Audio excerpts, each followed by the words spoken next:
Më 8 mars të vitit 2014, në orën 00:41 pas mesnate, një avion Boeing 777 i linjës Malaysian Airlines me numër fluturimi MH370 u ngrit nga aeroporti ndërkombëtar i Kuala Lumpurit në drejtim të Pekinit në Kinë.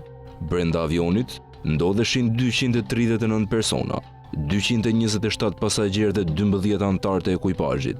Asgjë nuk tregonte se ajo natë do të hynte në histori si një nga misteret më të mëdha të aviacionit modern. 40 minuta pas ngritjes, avionin e kontrollonin autoritetet malajziane të trafikut ajror. Në orën 1:19, piloti Zaharie Ahmad Shah tha për herë të fundit nga kabina e pilotit: "Mirë, natën e mirë." Pas kësaj fjale, MH370 u zhduk nga radari civil dhe nuk u pa më kurrë. Për më shumë se një dekadë, familjet e viktimave, hetuesit, ekspertët e aviacionit dhe konspiracionistët kanë kërkuar të zbulojnë të vërtetën. Çfarë ndodhi me avionin që u zhduk pa gjurmë? A ishte një aksident tragjik apo diçka më e errët që u mbulua nga qeveritë dhe kompanitë ajrore? Të dhënat fillestare krijuan konfuzion. Në fillim, autoritetet malajziane thanë se kontakti me avionin u ndërprer mbi detin e Kinës jugore, por disa ditë më vonë u zbulua se MH370 kishte bërë një kthes të papritur në të majt, duke fluturuar mbi gadishullin malaj dhe më pas mbi oqeanin indian. Fluturimi i kishte vazhduar më shumë se 7 orë pas humbjes së kontaktit. Kjo tregonte se avioni ishte rrëzuar menjëherë pas komunikimit të fundit. Por ku shkoi ai? Si është e mundur që një avion modern me sisteme të avancuara komunikimi dhe gjurmimi të zhdukej pa lënë asnjë gjurmë të qartë për orë të tëra? Pyetjet filluan të shumohen. Rrjeti satelitor Inmarsat zbardhi disa të dhëna kyçe. Nga sinjalet ping që avioni dërgonte në mënyrë automatike çdo orë, u zbuluan 7 sinjale në total, që tregonin se avioni kishte fluturuar drejt oqeanit indian. Analizat e këtyre sinjaleve krijuan një harç të gjatë në oqeanin ku besoi se mund të ndodhej avioni, por megjithatë, vendodhja e saktë nuk mund të përcaktohej. Filluan kërkimet më të mëdha në historinë e aviacionit.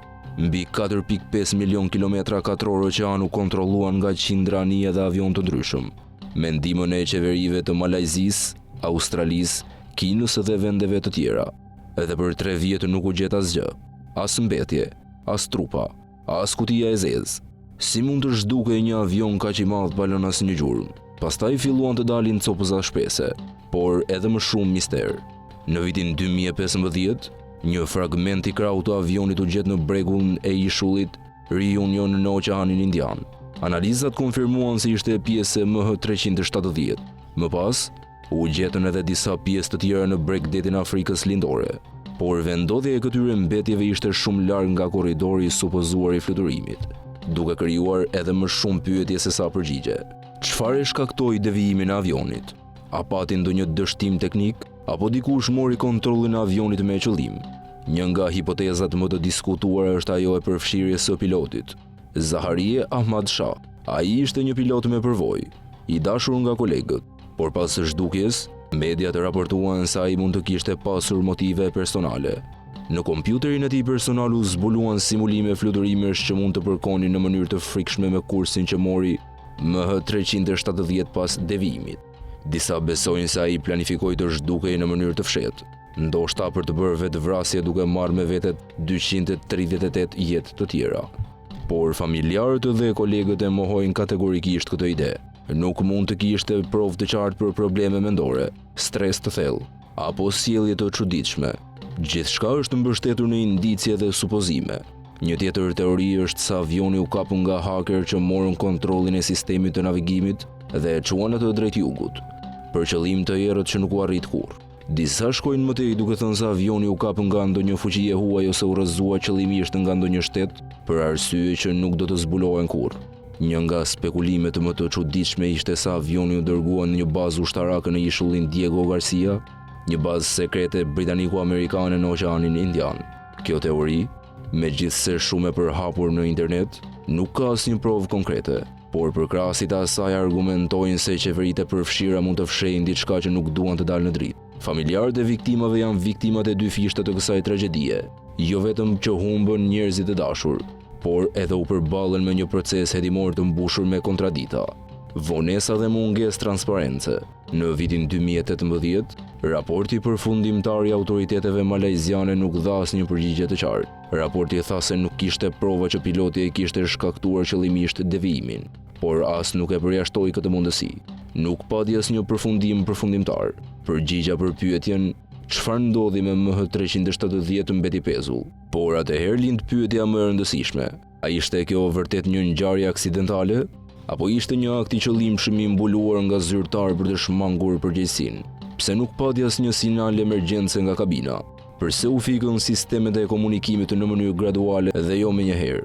A ishte e gjitha kjo një operacion i planifikuar? Nëse ishte aksident, pse kërkimi u përqendrua në zona që më pas rezultuan të gabuara?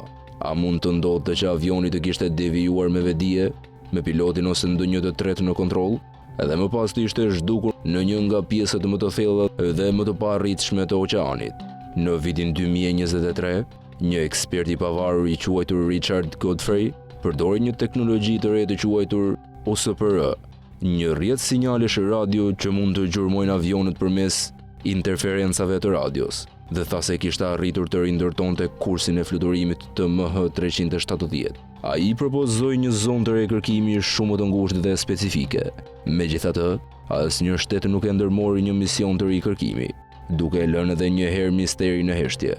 Apo fshet dikush të vërtetën, apo përballemi me një rast të vërtet fatkeqësie që ka kapërcyer çdo kufi logjike dhe teknologjie që zotëron njerëzimi. Në histori ka pasur raste kur avion janë rrëzuar dhe janë gjetur vite më vonë në vende të paarritshme, por asnjë prej tyre nuk ka shkaktuar kaq shumë pyetje, spekulime dhe mosbesim sa MH370. Për disa, kjo është prova se edhe në epokën e teknologjisë dhe sateliteve, misteret mund të mbijetojnë. Për të tjerë, kjo është një dhimbje që nuk mbyllet pa drejtësi. Në fund, pavarësisht teorive dhe analizave, një gjë mbetet e sigurt. 239 njerëz humbën pas një gjurmë të qartë, dhe përgjigjet që i detyrohemi atyre dhe familjarëve të tyre ende mungojnë. Misteri MH370 nuk është thjesht një çështje teknike apo hetimore, është një plagë globale, një kujtim i errët se sa të brisht jemi përballë të panjohurës. Dhe derisa e vërteta të dalë në dritë, pyetja do të vazhdojë të jetojë.